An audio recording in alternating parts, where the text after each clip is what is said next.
a gente precisa falar agora da organização linear. Então, aliás, perdão, da organização funcional. Então, eu vou escrever aqui o nome da nossa estrutura, certo?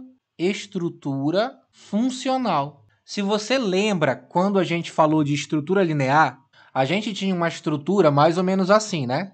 Eu tenho o chefe, eu desço a hierarquia, eu tenho mais 2 chefes, e aí eu desço a hierarquia novamente, e aí eu tenho mais 2 chefes, aliás, 2 subordinados, o que quer que seja, e assim sucessivamente, beleza? Essa é a organização linear, conforme a gente viu anteriormente. Na organização funcional, galera, tem uma diferença. Eu vou apagar essas linhas aqui, ó. Eu vou apagar essas linhas aqui, porque as linhas não são assim. As linhas não são rígidas, como na outra organização.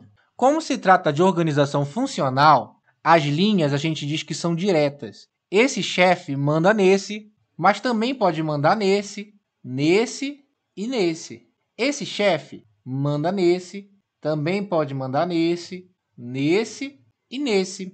Então, repara só uma coisa. Aqui na estrutura funcional, se eu for seguir as linhas de comunicação, ó, aqui no topo, nesse chefe do topo, ele é o chefão, né? Ele é o chefe máximo. Ele manda em todo mundo, tá bom? Mas quando eu vou descendo a hierarquia, ó, eu tenho linhas de comunicação diretas, tá vendo? Cada chefe fala diretamente com o seu subordinado, tá vendo só? Ó, fala diretamente, terminando de ilustrar, beleza? Então, esse aqui já é o primeiro ponto, que eu vou puxar para cá, ó. Linhas de comunicação direta, beleza?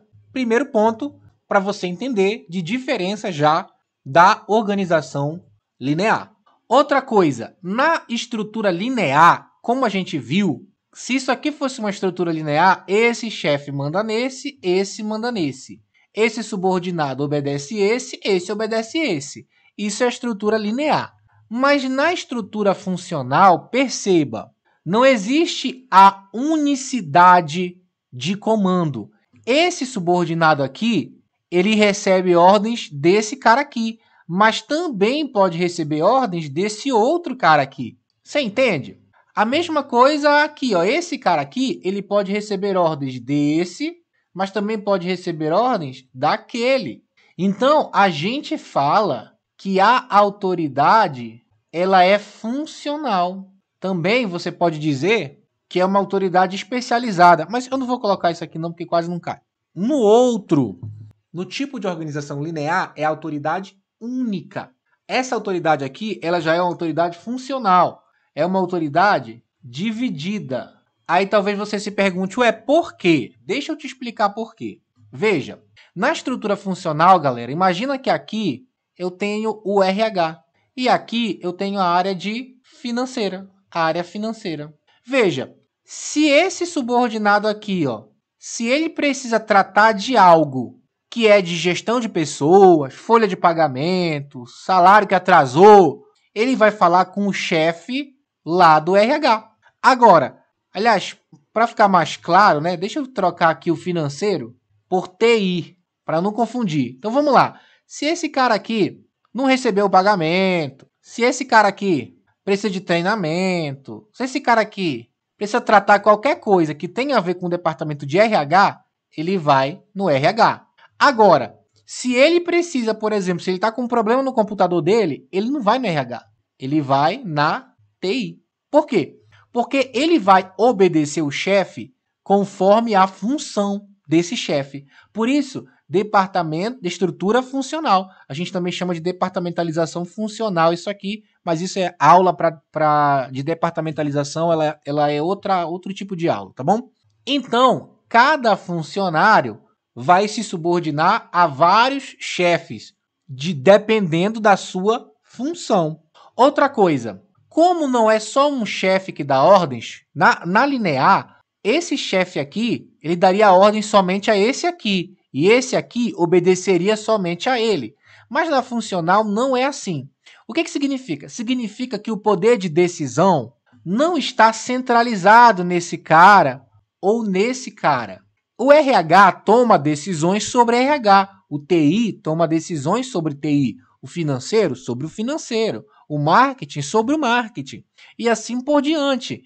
Então, você tem unidades que têm uma autoridade, uma decisão, aliás, mais descentralizada. É por isso que aqui eu tenho a descentralização das decisões. Então, quem toma a decisão é o especialista da área. O RH toma decisões de RH, o TI de TI. Esses caras aqui, eles têm mais autonomia dentro da estrutura funcional. E se você percebeu, já que cada um trata do seu assunto específico, da sua especialidade, então a gente vai ter também a ênfase na especialização, certo? E aí você se pergunta, ué, quais são, vou colocar bem aqui, ó, quais são as vantagens desse tipo de estrutura? Primeiro, é que ela vai permitir a máxima especialização, ou seja, você tem a vantagem de conseguir resolver um problema específico por pessoas que têm especialidade naquilo. Então, o chefe, ele não é mais um generalista, como era na organização linear. O chefe aqui, ele é um chefe especializado, que tem muito conhecimento. O chefe do RH tem muito conhecimento do RH. O do TI, muito conhecimento de TI. E assim por diante, beleza? Outra vantagem é a melhor supervisão técnica. Por quê? Porque quem está supervisionando tem mais habilidade técnica na sua área de especialização. Por isso, consegue supervisionar melhor. E um outro ponto, que até já caiu em concurso, é a separação entre planejamento e execução. Então, quem é que planeja aqui dentro? É os especialistas, certo? Quem é que executa? São as pessoas que estão subordinadas aos especialistas. Então, você tem a pessoa que pensa e diz, vamos fazer isso, e você tem as pessoas que fazem isso. Então, tem essa separação entre planejamento e execução. Deixa eu fazer uma tabelinha bonitinha aqui. Pronto. Agora, é claro, tem vantagens, mas também tem desvantagens. E quais são as desvantagens? Ora, isso aqui, ó, risco de subordinação múltipla. Você já trabalhou com dois chefes? Imagina o seguinte, esse cara aqui, ó, ele responde a esse e a esse. Você já trabalhou assim? Você tem duas pessoas mandando em você? Isso pode gerar uma confusão, entendeu? Então, isso é um problema, isso é uma desvantagem. Quando você só tem uma pessoa, você obedece àquela pessoa. Quando você tem mais de uma pessoa, pode gerar uma certa confusão. Então, existe esse risco aí. Uma outra desvantagem é o foco excessivo em departamento. Então, veja, o que acontece aqui? O RH, ele dificilmente vai se preocupar com o que é de TI.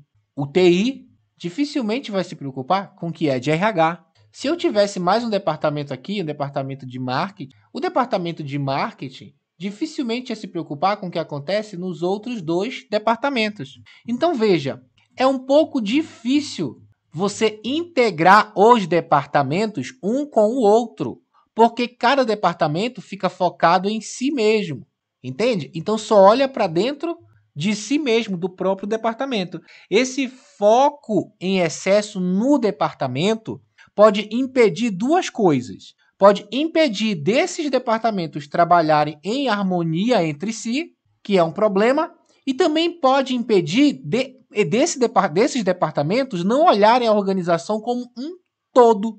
Isso aqui é muito interessante, galera. Veja, a organização ela cria departamentos para alcançar um fim. Então, o presidente ele toma uma decisão lá em cima, eu quero fazer isso. E essa decisão vai para os departamentos. E os departamentos pegam essa decisão e transformam em planos operacionais, que é para poder executar. Contudo, se o departamento foca muito em si mesmo, em fazer as coisas dele mesmo, do próprio departamento, ele vai se perdendo com relação à visão inicial que ele recebeu da diretoria acima dele.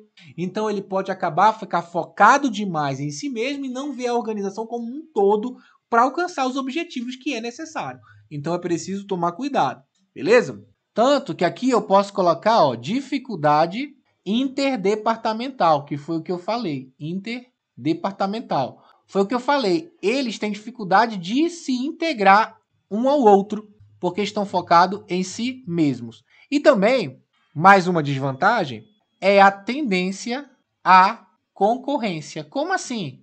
Gente, nem sempre, por exemplo, às vezes, é claro, a diferença entre o que um faz e o que o outro faz, tá? Por exemplo, às vezes, se você está com um problema, você está trabalhando e você está com um problema aí no seu computador, quem que você vai chamar? O TI, certo? Você está precisando de um ajuste na sua folha de ponto. Quem que você vai chamar? O RH, certo? Às vezes você consegue enxergar claramente a quem recorrer, mas há situações que não, entendeu? Então, por exemplo, digamos que fosse dois departamentos diferentes, fosse RH e fosse contabilidade e fosse financeiro. Veja que contabilidade e financeiro são funções, às vezes, muito complementares e até similares em algumas coisas. Então pode ser que você não soubesse a quem recorrer. E pode ser também que os próprios departamentos, não estando bem divididos, não soubessem de quem era a autoridade sobre aquele assunto. Então há uma tendência de concorrer entre eles para saber quem é que vai resolver o problema, por não ter essa delimitação clara.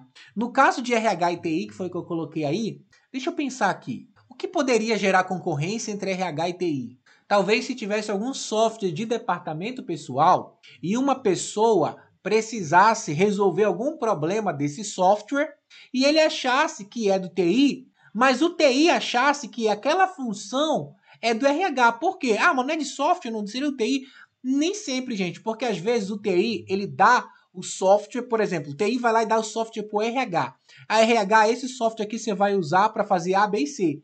E às vezes uma função de resolver alguma coisa está nas atribuições do RH dentro daquele software.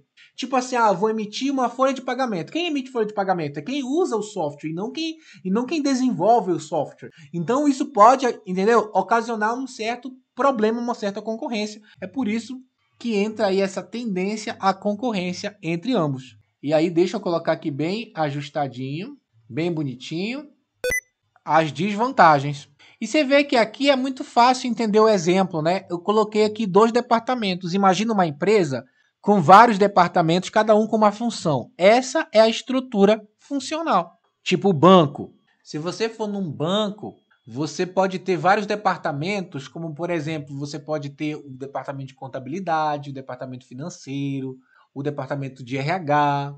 Mas também quando você chega nas agências, você pode ter outro tipo de departamentalização lá, que não seja esse. Por exemplo, você normalmente quando vai numa agência, você tem um setor lá, uma baia atendendo pessoa física e você tem uma outra baia atendendo pessoa jurídica. Esse departamentalização não é funcional, tá? Esse tipo de departamentalização é por cliente, que a gente vai falar em outro momento aqui, tá? Mas toda vez que você pensa num departamento cumprindo uma função, você está pensando numa estrutura funcional, beleza? Vamos responder uma questão? Aliás, antes de responder a questão, cuidado com as pegadinhas, tá? Olha só, é muito comum as bancas confundirem a funcional com a linear, assim como é comum confundir a linear com a funcional. Então isso é uma pegadinha. Por exemplo, eu posso dizer que na estrutura funcional a autoridade é única, só que você já entendeu que a autoridade única não é estrutura funcional, é estrutura linear. Eu posso dizer que a estrutura funcional é centralizada, só que você já entendeu que ela é descentralizada, porque centralizada é a linear. Então, cuidado com essas pegadinhas. É muito comum também dizer que a estrutura funcional exagera na função de chefia. Só que quem exagera na função de chefia são os chefes da estrutura linear. A estrutura funcional não vai exagerar porque ela só cuida do que é especialidade sua, beleza? Agora sim, vamos resolver questões. Lembrando que esse material aí, ó, que você enxerga, ele está disponível para baixar se você é aluno do ADM Academy. Se você não é, veja o link abaixo do vídeo e se matricula, tá bom? Vamos lá. Questão número 4. Assinale a alternativa que apresenta uma das características da organização funcional. Então vamos atrás. A ausência de linha direta de comunicação. Não, né? A gente já viu que a funcional é justamente a linha direta. B, ênfase na especialização. Perfeito. É a resposta correta. Realmente, a estrutura funcional dá ênfase na especialização. Vamos ver as outras? C. Autoridade linear baseada no comando único e direto. Isso aqui é linear. Centralização das decisões. Isso aqui é linear. Generalização das atividades. Isso aqui é linear, tá bom? Então é a letra B a correta. Questão número 5.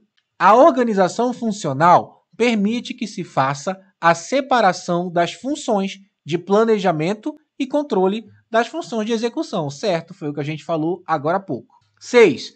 Na organização funcional, existe um risco do subordinado procurar a orientação do especialista menos indicado para o problema, devido à subordinação múltipla, certo? Foi aquilo que eu acabei de falar.